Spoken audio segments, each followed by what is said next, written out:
एक अरहन नाम के राजा ने धारण किया, वहीं से जैन मत का शुभारंभ हुआ। उसके बाद जब भरत जी राजा बने, भरत जी ने ज्यादा दिनों तक राज्य नहीं किया। भरत जी ने क्या किया, भरत जी ने अपने पुत्र सुमति को राजगद्दी पर बिठा दिया, स्वयं तप करने चले गए। तप करने के लिए कहां गए? पुलहाश्रम में, गंडकी नदी के किनारे तप करने गए। बड़ा सुंदर तरीके से तप चल रहा है। लेकिन एक दिन क्या हुआ, एक मृग का बच्चा आया, नन्हा सा शावक आया। मृगी आई, मृगी चूंकि गर्भवती थी, पीछे से सिंह ने दहाड़ लगाई, नदी में छलांग मृगी ने लगा दिया। और मृगी ने जब छलांग लगाई उसी समय उसका प्रसव हो गया। तो मृगी तो मर गई लेकिन उसका बच्चा जीवित था। वो बच्चा डूब रहा था, भरत जी किनारे पर बैठे थे, भरत जी गए, उन्होंने बच्चे को बचा लिया। अब आश्रम ले आए, धीरे धीरे करके उसको अपने पास रख लिए। जंगली जानवरों से उसकी रक्षा करते, उसके भूख प्यास की निवृत्ति के लिए प्रयत्न करते। और धीरे धीरे उस मृग के बच्चे से इतनी आसक्ति हो गई कि महाराज, अब भरत जी महाराज जहां दिन में 50 माले भजन करते थे, आदि हो गई 25 से बची। अब तो बेचारा इधर उधर से आ जाए तो ऊपर चढ़ने लगे, चाटने लगे। भरत जी महाराज उस मृग के आसक्ति में आसक्त हो गए।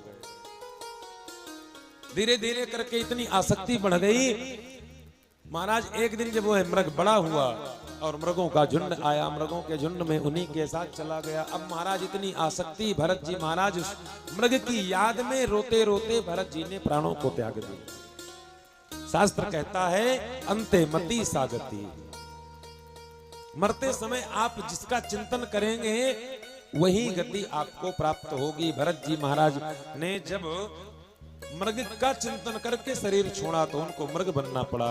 और लेकिन पूर्व जन्म का प्रारब्ध, पूर्व जन्म की तपस्या इतनी मजबूत थी, उस तप के प्रभाव से भरत जी महाराज ने उस मृग देह से ही मुक्ति पा लिया।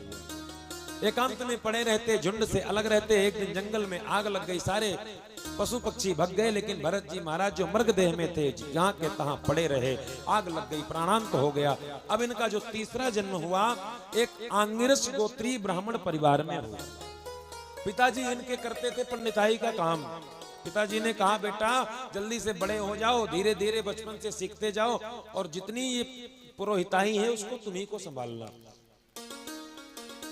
भरत जी ने कहा, इतने दिनों से इधर उधर ठोकर खाते घूम रहा हूं, अब की बार कोई चूक नहीं होगी, अब की बार पूरी सावधानी से काम करूं।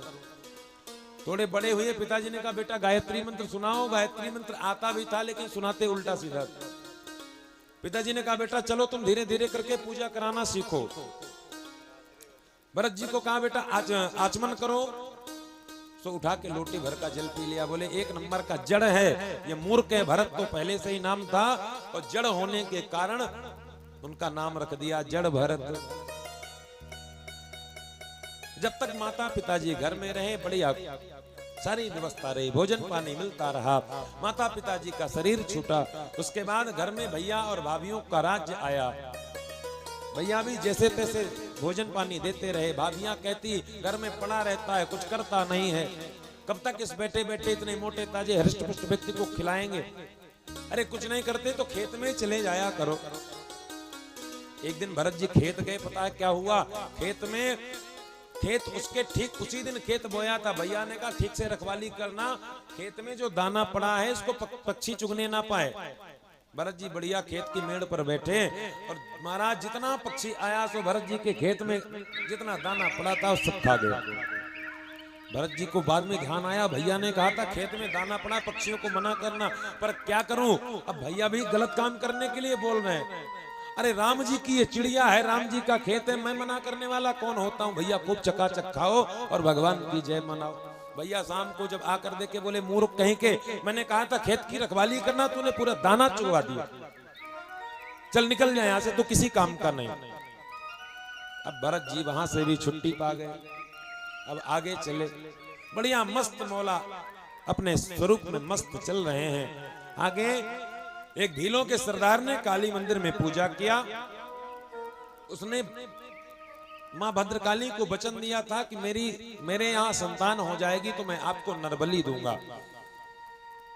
सरदार ने कहा कि जाओ बढ़िया कोई मोटा ताजा हृष्ट पुष्ट लेकर के आओ कि बलि देने के लिए मां भगवती भी जानेगी कि किसी राजा ने बलि दिया। कोई मिला नहीं, भरत जी मिल गए, सैनिक पकड़ कर ले गए। कहां ले जा रहे और चलो महाराज। माँ भगवती भद्रकाली के सामने ले गए, बढ़िया स्नान करवाया, चकाचक नए वस्त्र पहनाए, भोजन करवाया। अब जिस व्यक्ति को आधे घंटे के बाद मर जाना हो, उसके गले से नीचे आप दुनिया का कोई बढ़िया से बढ़िया आइटम रख दो, वो खाएगा। भरत जी महाराज खूब चकाचक मालपुआ छाने और बढ़िया आनंद से डकार लेते हुए जैसे ही माँ भगवती भद्रकाली के सामने ले गए, तलवार निकाली और महाराज भरत जी के गर्दन पे रखने ही वाले थे। उनको मतलब ही नहीं है। माँ भगवती भद्रकाली ने सोचा ऐसे अवधूत संत की बलि ये मूर्ख मेरे सामने दे देंगे तो लोग कहेंगे माँ की ममता पर कलंक लग जाएगा। महाराज भगवती भद्रकाली ने जैसे ही भीलों के राजा को तलवार रखते हुए गर्दन पर भरत जी के देखा, भयंकर रूप में प्रकट हो गई। सहसो चचाट शैव देवी भद्रकाली। और महाराज एक एक करके जितने भी भीलों के राजा समेत उसके पूरे सैनिक को नष्ट कर दिया। भरत जी ने मैया को प्रणाम किया और वहां से आगे निकल के रास्ते में चल रहे हैं। भूख प्यास की कोई दिक्कत नहीं, अभी थोड़ी देर पहले ही पाया था। आगे चले तो एक राजा रहुगण, जो सिंधु सौवीर देश का राजा है, राजा थोड़ा रजोगुणी है लेकिन संतों में श्रद्धा रखता है। ये प्रतिदिन सत्संग के लिए जाता था, भगवान कपिल के आश्रम में जाया करता था। एक दिन क्या हुआ, ये इसको पालकी पर ले जा, इसके सेवक इसको पालकी पर बिठाकर प्रतिदिन ले जाते थे। पालकी निकल रही थी, भरत जी बगल से निकले, उसी पालकी में लगा हुआ एक सेवक बीमार पड़ गया। बाकी सेवकों ने बताया, जो पालकी ढोने वाले कहार थे उन्होंने बताया, सरकार हमारा एक कहार बीमार पड़ गया। राजा रघुगण ने कहा जो कोई व्यक्ति मिल जाए उसको लेकर के लगा लो, सारी प्रजा हमारी सेवक है। राजा देवता के समान होता। कोई दिखाई नहीं दिया। महाराज भरत जी मिल गए, बोले भैया एकदम बढ़िया मोटा ताजा है, फर्स्ट क्लास आदमी है, इसको लगा लो, क्या दिक्कत। अब भरत जी महाराज पालकी को एक कोने से पकड़ लिए, रास्ते पर चलने लगे। जैसे ही चले, थोड़ी दूर तक चले तो महाराज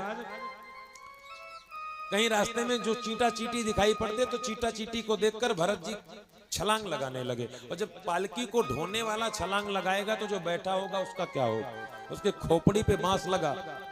राजा रघुगण ऊपर से चिल्लाया, क्या कर रहे हो।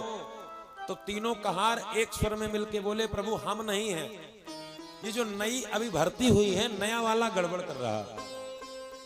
अयम अधुनैव नियुक्तोपि न दूतम ब्रजति।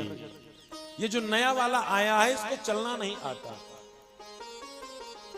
कोई बात नहीं, ठीक से ध्यान से चलना। आगे फिर चले, थोड़ी देर के बाद फिर वही हुआ। फिर से कोई चीटा चीटी छोटे मोटे जीव जंतु दिखाई पड़े। जब जीव जंतु दिखाई पड़े तो भरत जी महाराज ने फिर से छलांग लगा दी। अब की बार छलांग लगाई तो फिर कनपटी पे रहुगण के बांस लगा। झांक करके देखा कौन है, बार बार ये कर रहा है। फिर से पुराने वालों ने बताया, सरकार यही गड़बड़ी कर रहा है। राजा रहुगण ने पालकी से झांक कर देखा, अच्छा, अरे राम राम राम राम, देखो तो सही, बेचारा कितना दुबला पतला है, व्यंग मार रहा है। चूंकि भरत जी मोटे ताजे हैं, कितना दुबला पतला है, ऐसा लगता है महीनों से भोजन नहीं किया, तुमने इस बेचारे को पालकी पे लगा दिया। लेकिन तू जो सोच रहा है ना, तू इस तरह की हरकत करेगा तो मैं तुझे भार मुक्त कर दूंगा, इस धोखे में मत रहना। अब की बार ध्यान से चलना। ठीक है महाराज। आगे पालकी चली, तीसरी बार फिर वही गलती किया। थोड़ी ही दूर चलने पर फिर से कोई दिखाई पड़ा, फिर से छलांग लगाया। संत हैं भरत जी महाराज, संत हैं। एक एक जीव के मरने का उनको भय है, कहीं मेरे द्वारा किसी का कोई अपराध ना हो जाए। तीसरी बार भी वही घटना हुई। जब छलांग लगाया, भरत जी महाराज छलांग लगा दिए, और जब छलांग लगी तो बांस लगा तो रहुगण फिर से चिल्लाया, प्रमत्तस्य चते करोमि चिकित्साम दंड पाणि रिव।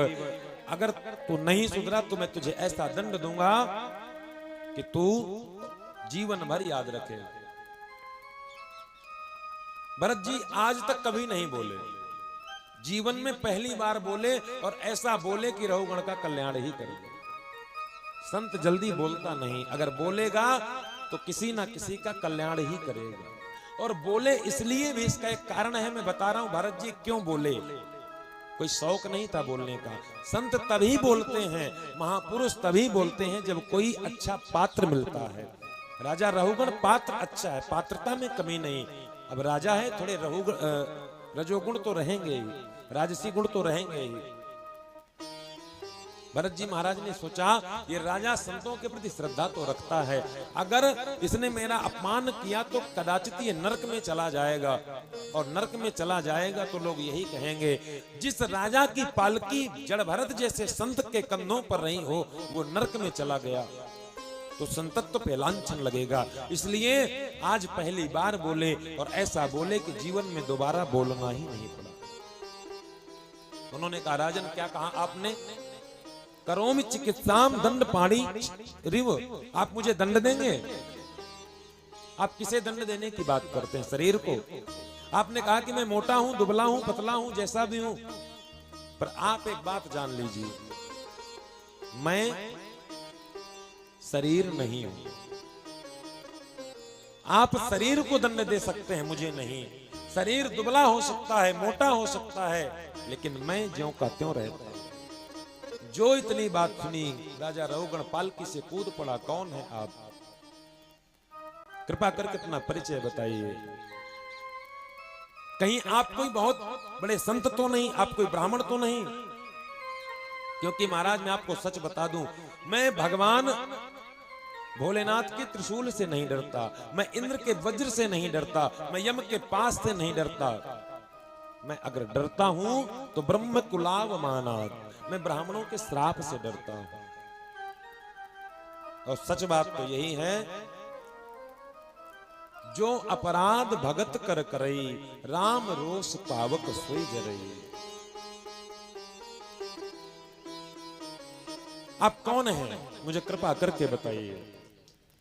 राजा रहुगण भगवान परम संत भरत जी से प्रश्न करता है, आप ये बताइए, आपने कहा कि मैं आपको दंड नहीं दे सकता, आप शरीर नहीं हैं, आप आत्मा हैं, आप देह नहीं, आप देही हैं। तो आप मेरी एक बात बताइए, जैसे कहीं पर हमने अग्नि को जलाया, उस अग्नि के ऊपर हमने